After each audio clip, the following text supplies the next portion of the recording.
আমাদের ভাষায় কথা বললে অন্য রাজ্যে কি তুমি অত্যাচার করবে, আর তোমার লোকেরা আমার রাজ্যে থাকে, কই আমরা তো তাদের উপর কোন রকম অসম্মান করি না, কারণ তারাও আমাদের রাজ্যের নাগরিক। One umbrella family, United India family, United Bengal family. পাঠিয়ে দিয়েছে প্রেগনেন্ট মহিলাকে বাংলাদেশি বলে, বাংলাদেশে পুশব্যাক করে দিয়েছে।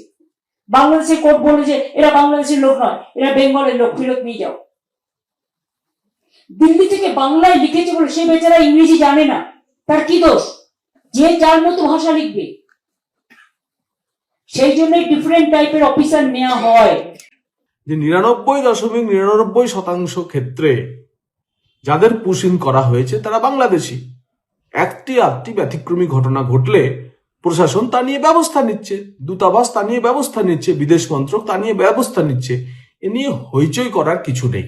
বাংলাদেশিদের ধরা এবং বাংলাদেশিদের বাংলাদেশে ফেরত পাঠানোর কাজ স্বরাষ্ট্র মন্ত্রক